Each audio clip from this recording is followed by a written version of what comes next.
2019 நாடாளுமன்ற தேர்தலில் திமுகவுக்கு பெரிய வெற்றி. தமிழ்நாடு, புதுவை உள்ளிட்ட 40ற்கு 39 நாடாளுமன்ற உறுப்பினர்களை நீங்கள் கொடுத்தீர்கள்.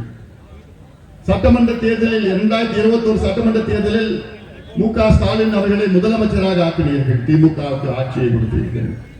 2024 நாடாளுமன்ற தேர்தலில் திமுகவுக்கு 40க்கு 40 வெற்றியை கொடுத்தீர்கள். இந்த தொகுதி உட்பட சட்டமன்ற தேர்தலில் இந்த தொகுதியிலே நாம் போட்டியிட்டோம், நாம் வெற்றி பெற முடியவில்லை.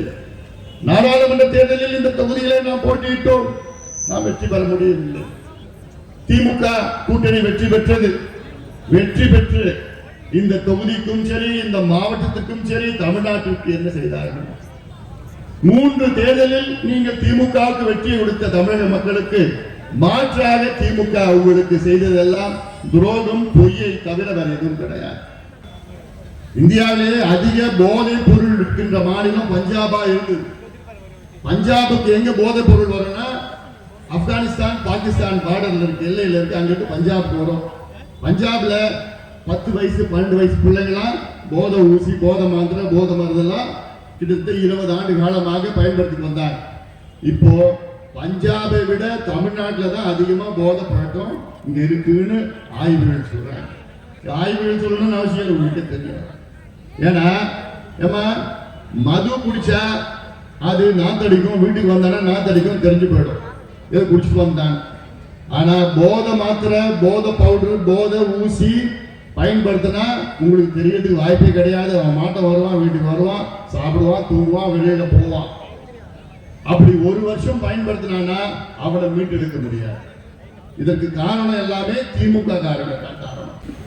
கடல் நீர் கிட்டத்தட்ட 22 கிலோமீட்டர் கொள்ளிடம் வரைக்கும் கடல் நீர் வருது. கொள்ளிடம் என்பது தமிழ்நாட்டில் மிகப்பெரிய ஒரு ஆறு. எவ்வளவு தண்ணி வேணா கொள்ளும், அது கொள்ளும், அது பேர் தான் கொள்ளிடம் வச்சிருக்கிறார்.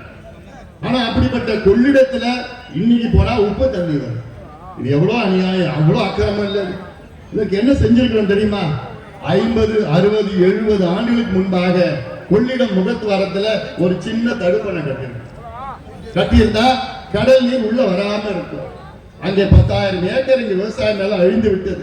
உப்பு நீரா மாறிடுச்சு, குடிக்கிறதுக்கு தண்ணி கிடையாது.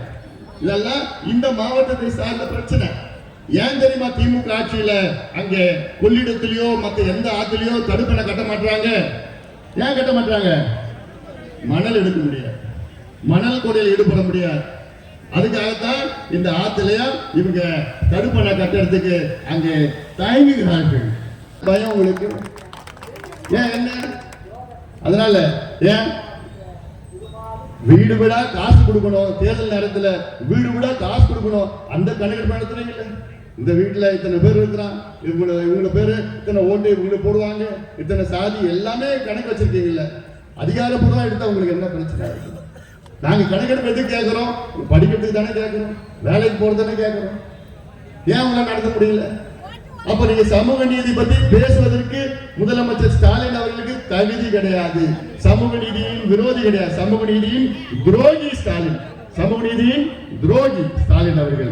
செய்திகளை உடனுக்குடன் தெரிந்து கொள்ள கீழ்கண்ட கேபிள் மற்றும் டிடிஎச் நெட்வொர்க்குகளில் எம்நாடு செய்தி தொலைக்காட்சியை காணுங்கள்.